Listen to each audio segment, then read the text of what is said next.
ನಮಸ್ಕಾರ. ಎಲ್ಲರಿಗೂ ಕನ್ನಡತಿ ಅಡುಗೆ ಚಾನಲ್ಗೆ ಸ್ವಾಗತ. ಇವತ್ತು ನಾನು ಮಾಡ್ತಾ ಇರೋ ರೆಸಿಪಿಯನ್ನು ನೀವು ಬ್ರೇಕ್ಫಾಸ್ಟ್ಗೂ ತಿನ್ಬೋದು, ಸಾಯಂಕಾಲ ಸ್ನ್ಯಾಕ್ಸಿಗೂ ತಿನ್ಬೋದು. ಮಕ್ಕಳಿಗೆ ಈ ರೀತಿ ಮಾಡಿ ಲಂಚ್ ಬಾಕ್ಸಲ್ಲಿ ಕೂಡ ಹಾಕಿ ಕೊಡ್ಬೋದು. ಮನೆಯಲ್ಲಿರುವ ಬೇಸಿಕ್ ಸಾಮಗ್ರಿಗಳನ್ನ ಬಳಸಿ ಮಾಡ್ತಾ ಇದ್ದೀನಿ. ಒಂದೇ ಥರ ಬ್ರೇಕ್ಫಾಸ್ಟ್ ತಿಂದು ಬೋರ್ ಆಗಿತ್ತಂದ್ರೆ ಈ ರೆಸಿಪಿಯನ್ನು ಖಂಡಿತನೂ ಟ್ರೈ ಮಾಡಿ ನೋಡ್ರಿ. ಇದನ್ನು ಮತ್ತೆ ನೀವು ಪ್ರೋಟೀನ್ ಬ್ರೇಕ್ಫಾಸ್ಟ್ ಅಂತಲೂ ಕರಿಬೋದು. ಈ ಕುಕ್ಕರ್ಗೆ ನಾನಿಲ್ಲಿ ಈ ಬಟ್ಲೆ 2 ಬಟ್ಲಾಗಷ್ಟೇ ನೆನೆಸಿಟ್ಕೊಂಡಿರುವಂಥ ಕಡಲೆಕಾಳನ್ನು ಹಾಕ್ತಾಯಿದ್ದೀನಿ. ಕಡಲೆಕಾಳು ನೆನಿಬೇಕಂದ್ರೆ ಒಂದು 8ರಿಂದ 9 ಅವರ್ ಬೇಕು. ಈ ಕಡಲೆಕಾಳನ್ನು ತೊಳೆದ್ಬಿಟ್ಟು ನಾನು ರಾತ್ರಿನೇ ನೆನೆಸ್ಬಿಟ್ಟು ತೊಗೊಂಡಿನಿ. ಈಗ ಇದಕ್ಕೆ ನಾನಿಲ್ಲಿ 1 ಗ್ಲಾಸ್ ಆಗಷ್ಟು ನೀರನ್ನು ಹಾಕ್ತಾಯಿದ್ದೀನಿ. ಈ ಕಡಲೆಕಾಳು ತುಂಬಾ ಸಾಫ್ಟಾಗಿ ಕುದಿಬೇಕು ರೀ ಇವು. ಇದಕ್ಕೊಂದು ಸ್ವಲ್ಪ ಉಪ್ಪನ್ನು ಹಾಕ್ತಾಯಿದ್ದೀನಿ. ಇದನ್ನು ಮುಚ್ಚಿ ಮೀಡಿಯಮ್ ಫ್ಲೇಮ್ದಲ್ಲಿಟ್ಟನೆ 9 ಸೀಟಿಯನ್ನು ತೊಗೋತೀನಿ. ಇದು ಸೀಟಿ ಬಂದು ಕುಕ್ಕರ್ ಬರಲಿ ರೀ ಅನ್ಕತಕ. ಈಗ ಇನ್ನೊಂದು ಪಾತ್ರೆಗೆ ನಾನಿಲ್ಲಿ 1 ಬಟ್ಲಾಗಷ್ಟೇ ಸೋಸಿಟ್ಕೊಂಡಿರುವಂಥ ಗೋಧಿ ಹಿಟ್ಟನ್ನು ತೊಗೊಂಡಿನಿ. ನೋಡಿ, ದೊಡ್ಡ ಬಟ್ಲೇನೆ 1 ಬಟ್ಲಾಗಷ್ಟು ತೊಗೊಂಡಿದ್ದೀನಿ. ಇದಕ್ಕೊಂದು ಸ್ವಲ್ಪ ಉಪ್ಪು, ನೋಡಿ ಒಂದು ಅರ್ಧ ಸ್ಪೂನಾಗಷ್ಟೇ ಅಜ್ವಾನನ್ನು ಹಾಕ್ತಾಯಿದ್ದೀನಿ. ನೋಡಿ, ಸಣ್ಣ ಸ್ಪೂನಿಂದನೇ 1 ಸ್ಪೂನಾಗಷ್ಟೇ ಕಸೂರಿ ಮೆಂತಿಯನ್ನು ತಿಕ್ಕಿ ಹಾಕೊಂಡ್ರಿ. ಇದ್ರೆ ಹಾಕ್ರಿ, ಇಲ್ಲರ ಸ್ಕಿಪ್ ಮಾಡಿರಿ ನಡೀತದೆ. ಇದ್ರೆ ಆದ್ರೆ ಕಸೂರಿ ಮೆಂತಿದಿಂದ ಫ್ಲೇವರ್ ಚೆನ್ನಾಗಿ ಬರ್ತದೆ ರೀ. ನಾನಿಲ್ಲಿ ದೊಡ್ಡ ಸ್ಪೂನಿಂದನೇ 1 ಸ್ಪೂನಾಗಷ್ಟೇ ಮೊಸರನ್ನ ಹಾಕ್ತಾಯಿದ್ದೀನಿ. ಮೊಸರು ಇಲ್ಲಾಂದ್ರೂ ನೀವು 1 ಸ್ಪೂನಾಗಷ್ಟು ಎಣ್ಣೆ ಹಾಕ್ರಿ ಅಥವಾ ತುಪ್ಪನೂ ಹಾಕ್ರಿ ನಡೀತದೆ. ಈಗ ಇದನ್ನು ಮಿಕ್ಸ್ ಮಾಡ್ಕೊಂಡ್ರಿ. ಈಗ ಇದಕ್ಕೆ ಸ್ವಲ್ಪ ನೀರನ್ನು ಹಾಕಿ ಗಟ್ಟಿಯಾಗಿ ಹಿಟ್ಟನ್ನು ಕಲಿಸ್ಬಿಟ್ಟು ತೊಗೋತೀನಿ ರೀ. ಈ ಚಪಾತಿ ಥರ ಸಾಫ್ಟಾಗಿ ಕಲಿಸ್ಕೋಬಾರ್ದು ರೀ, ಸ್ವಲ್ಪ ಗಟ್ಟಿಯಾಗಿಯೇ ಕಲಿಸ್ಬೇಕು. ನೋಡಿ, ನಾನು ನಿಮ್ಗೆ ತೋರಿಸ್ಕೋತೀನಿ. ಚಪಾತಿಗಿಂತನೂ ಗಟ್ಟಿಯಾಗಿ ಕಲಿಸ್ಬಿಟ್ಟು ತೊಗೊಂಡಿನಿ ರೀ. ನೋಡಿ, ಈ ರೀತಿ ಗಟ್ಟಿನೇ ಇರಬೇಕು ರೀ. ಈಗ ಇದಕ್ಕೊಂದು ಸ್ವಲ್ಪ ಎಣ್ಣೆನ ಹಚ್ತೀನಿ ರೀ. ನೋಡಿ, ಈ ಹಿಟ್ಟನ್ನು ಮುಚ್ಚಿಡ್ತೇನೆ ರೀ. ಒಂದು 10 ನಿಮಿಷ ಹಿಟ್ಟನ್ನು ನಿಲ್ರಿ. ಈಗ ಸೀಟಿಯಾಗಿ ಕುಕ್ಕರ್ನು ಬಂದದ ರೀ. ನೋಡಿ, ಆದಷ್ಟು ಕಡಲೆಕಾಳು ಸಾಫ್ಟಾಗಿಯೇ ಕುದಿಬೇಕು ರೀ ಅವು. ನೋಡಿ, ನಾನು ನಿಮಗೆ ತೋರಿಸ್ತೀನಿ. ತುಂಬಾ ಬಿಸಿ ಅದ. ಒಂದೇ ಕಾಳನ್ನು ನೋಡಿರಿ, ಕಡಲೆಕಾಳು ಏನಾಗೈತಿ ಸಾಫ್ಟಾಗಿ ಕುದವ್ರಿ ಇವು. ನೋಡಿ, ಪಟ್ನೆ ಈ ರೀತಿ ಮ್ಯಾಶ್ ಆಗಬೇಕು ನೋಡಿರಿ. ಅಷ್ಟುವರೆಗೂ ಕುದಿಸ್ಕೋಬೇಕು. ಅದಕ್ಕೆ ಮೀಡಿಯಮ್ ಫ್ಲೇಮ್ದಲ್ಲಿಟ್ಟು ಒಂದು 9 ಸೀಟಿಯನ್ನು ತೊಗೊಂಡ್ರಿ. ಈಗ ಈ ನೀರನ್ನು ತೆಗೆದ್ಬಿಟ್ಟು ತೊಗೋತೀನಿ ರೀ. ನೋಡಿ, ನೀರನ್ನು ತೆಗೆದ್ಬಿಟ್ಟು ತೊಗೊಂಡಿದ್ದೀನಿ. ಈಗ ಇದನ್ನು ಶೇಂಗಾ ಚಟ್ನಿ ಮಾಡ್ಕೊಂಡಿದ್ದೀರಿ ಮಿಕ್ಸಿ ಜಾರ ಹಾಗೆ ಇತ್ತು, ಅದಕ್ಕೆ ಅದರೊಳಗನೆ ಹಾಕ್ತಾಯಿದ್ದೀನಿ ಕಡಲೆಕಾಳನ್ನು.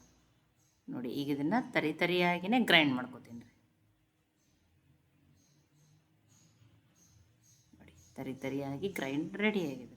ಇದರೊಳಗಿಂದ ಅರ್ಧ ಭಾಗವನ್ನು ಅಷ್ಟೇ ಮಾಡಿ ತೋರಿಸ್ತೀನಿ. ಅರ್ಧ ಭಾಗವನ್ನು ನಂಗೆ ಬೇರೆ ರೆಸಿಪಿಗೆ ಬೇಕಾಗಿದ್ರೆ ಅದನ್ನು ನಾನು ಇದರಲ್ಲಿ ಅರ್ಧವನ್ನು ಅಷ್ಟೇ ಯೂಸ್ ಮಾಡ್ಕೋತೀನಿ.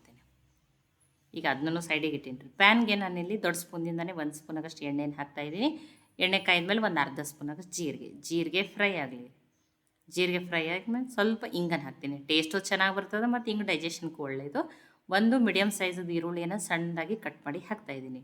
ಈಗ ಇದನ್ನು ಹೈ ಫ್ಲೇಮ್ದಲ್ಲಿಟ್ಟನೆ ಈರುಳ್ಳಿ ಸ್ವಲ್ಪ ಸಾಫ್ಟ್ ಆಗೋವರೆಗೂ ಬೇಯಿಸ್ಬಿಟ್ಟು ತೊಗೋತೀನಿ. ಈರುಳ್ಳಿ ಕಲರ್ ಏನು ಚೇಂಜ್ ಆಗೋದು ಬೇಡ, ಸ್ವಲ್ಪ ಸಾಫ್ಟ್ ಆದರೆ ಸಾಕ್ರಿ. ಇಲ್ಲ ನಾನು 1 ಮೆಣಸಿನ್ಕಾಯಿನ ಹಾಕ್ತಾಯಿದ್ದೀನಿ. ಇಲ್ಲ ನಮ್ಗೆ ಮೆಣಸಿನ್ಕಾಯಿನೇ ಬೇಡ, ಹಸಿಮೆಣ್ಸಿಕಾಯಿ ಬೇಡ ಅಂದ್ರೆ ನೀವು ಇಲ್ಲಿ ಸ್ಕಿಪ್ನು ಮಾಡ್ಬೋದು ರೀ, ನಡೀತದೆ. ನೋಡಿ, ಮೆಣ್ಸಿನ್ಕಾಯಿ ಹಾಕಿದ್ಮೇಲೆ ಸ್ವಲ್ಪ ಫ್ರೈ ಮಾಡ್ಕೊಂಡೇನು ಒಂದು ಅರ್ಧ ನಿಮಿಷ ಆಗಷ್ಟು. ಈಗ ಅದೇನು ತರಿಯಾಗಿ ಗ್ರೈಂಡ್ ಮಾಡಿನಲ್ರಿ ಅದನ್ನು ಒಂದು ಅರ್ಧ ಅಷ್ಟೇ ಹಾಕ್ತೀನಿ ರೀ. ಅರ್ಧವನ್ನು ನೋಡಿ ಎತ್ತಿಡ್ತೀನಿ.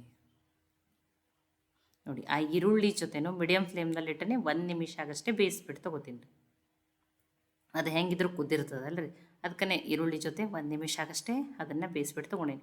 ಈಗ ಉಳಿದಿರುವ ಮಸಾಲೆಯನ್ನು ಹಾಕ್ತೀನಿ ರೀ ನಾನು ಇದಕ್ಕೆ. ಈಗ ಮಸಾಲೆಗಾಗಿ ಒಂದು ಸ್ವಲ್ಪ ಅರಿಶಿನ 1/4 ಟೀ ಸ್ಪೂನ್ ಆಗಷ್ಟು, ಒಂದು ಅರ್ಧ ಸ್ಪೂನ್ ಆಗಷ್ಟು ಗರಂ ಮಸಾಲ. ನೋಡಿರಿ, ಕಾಳಿನಲ್ಲಿನೂ ಉಪ್ಪು ಹಾಕಿ ಕುದಿಸೋದ್ರಿಂದ ಉಪ್ಪನ್ನು ಕರೆಕ್ಟಾಗಿ ನೋಡಿ ಹಾಕೋರಿ ನೀವು. ಒಂದು ಅರ್ಧ ಸ್ಪೂನ್ ಆಗಷ್ಟು ರೆಡ್ ಚಿಲ್ಲಿ ಪೌಡ್ರು, ಖಾರನೂ ನೋಡ್ಕೊಂಡು ಹಾಕೋರಿ. ಸಣ್ಣ ಸ್ಪೂನಿಂದನೇ 1 ಸ್ಪೂನಾಗಷ್ಟೇ ಆಮ್ಚೂರು ಪೌಡ್ರನ್ನು ಹಾಕ್ತಾಯಿದ್ದೀನಿ. ನೀವು ಆಮ್ಚೂರು ಪೌಡ್ರ್ ಇಲ್ಲಿಂದ ಚಾಟ್ ಮಸಾಲನೂ ಹಾಕಿರಿ. ಸ್ವಲ್ಪ ಕೊತ್ತಂಬರಿ ಸೊಪ್ಪನ್ನು ಒಂದು ಅರ್ಧ ಸ್ಪೂನಾಗ ಚಾಟ್ ಮಸಾಲ ಹಾಕಿರಿ. ಸ್ವಲ್ಪ ತೊಳೆದು ಕಟ್ ಮಾಡಿ ಇಟ್ಕೊಂಡಿರುವಂಥ ಕೊತ್ತಂಬರಿ ಸೊಪ್ಪು. ನೋಡಿ, ಮಸಾಲೆ ಹಾಕಿದ್ಮೇಲೆ ಲೋ ಫ್ಲೇಮ್ದಲ್ಲಿಟ್ಟನೆ ಒಂದು 2 ನಿಮಿಷ ಆಗಷ್ಟು ಬೇಯಿಸ್ಕೊತೀನಿ ರೀ.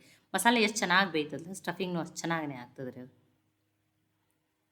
ನೋಡಿ, ಮಸಾಲೆನೂ ಈಗ ಎಲ್ಲ ಚೆನ್ನಾಗಿ ಬೇಯ್ತದೆ. ಇಲ್ಲಿ ನಾನು ಟೇಸ್ಟ್ ಚೆನ್ನಾಗಿ ಬರ್ತದೆ ಅಂತೇಳಿ ಒಂದು 2 ಸ್ಪೂನ್ ಆಗಷ್ಟೇ ಟೊಮ್ಯಾಟೊ ಸಾಸನ್ನು ಹಾಕ್ತಾಯಿದ್ದೀನಿ. ನೋಡಿ, ಟೊಮ್ಯಾಟೊ ಸಾಸನ್ನು ಹಾಕಿಬಿಟ್ಟು ಮಿಕ್ಸ್ ಮಾಡ್ಕೊಂಡಿದ್ದೀನಿ ರೀ. ಈಗ ಗ್ಯಾಸನ್ನು ಆಫ್ ಮಾಡ್ಕೊಂಡಿದ್ದೀನಿ. ಈಗ ಇದೊಂದು ಸ್ವಲ್ಪ ಆರ್ಲೇರಿ ಮತ್ತು ಇದನ್ನು ಬೇರೆ ಪಾತ್ರೆಗೆ ಹಾಕೋತೀನಿ ರೀ. ಈಗ ನೋಡಿರಿ, 10 ನಿಮಿಷ ಆಗ್ಯದ್ರಿ. ಹಿಟ್ಟನ್ನು ನೆಂದಿರ್ತದೆ.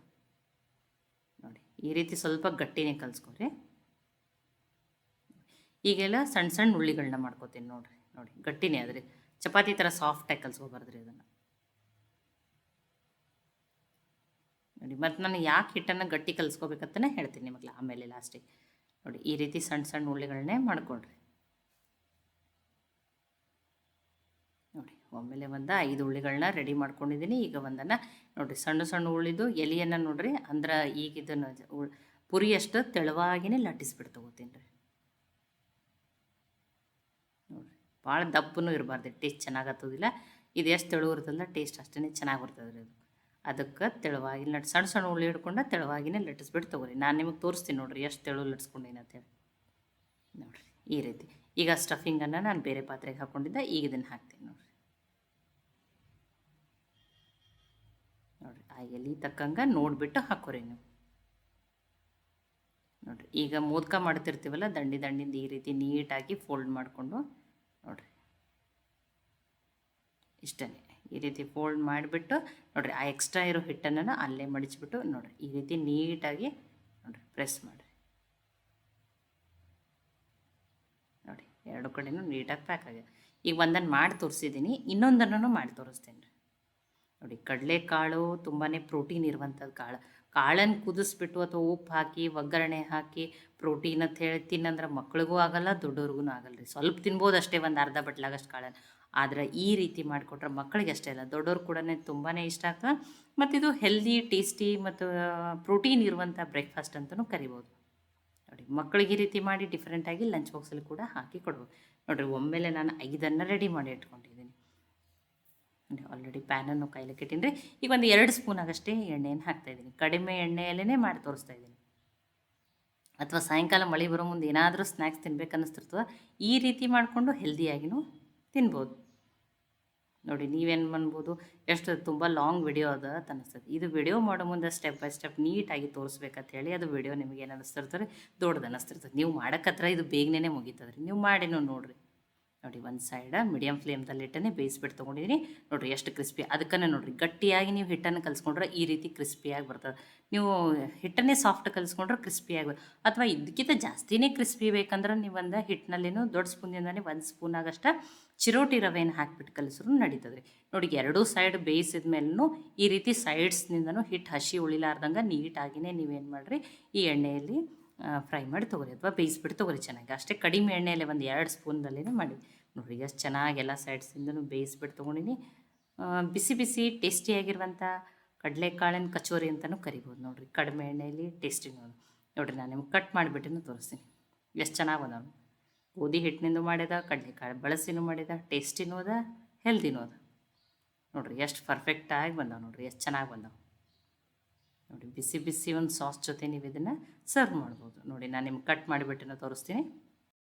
ನೋಡಿ ಕಟ್ ಮಾಡಿಬಿಟ್ಟು ತೋರಿಸ್ತೀನಿ. ನೋಡಿರಿ ಎಷ್ಟು ಚೆನ್ನಾಗಿ ಬಂದಾವ ಅಂತ ಹೇಳಿ.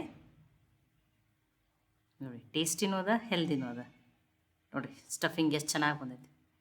ನೋಡಿ ಬಿಸಿ ಬಿಸಿ ಟೇಸ್ಟಿಯಾಗಿರುವಂಥ ಕಡಲೆಕಾಳು ಕಚೋರಿ ಅಂತ ನಾನು ಹೆಸರಿಟ್ಟೀನಿ ರೀ. ಅಥವಾ ನೀವೇನು ಹೆಸರಿಡೋದು ಅಂತ ಹೇಳಿನೂ ಕಮೆಂಟ್ ಮಾಡಿ ತಿಳಿಸ್ರಿ.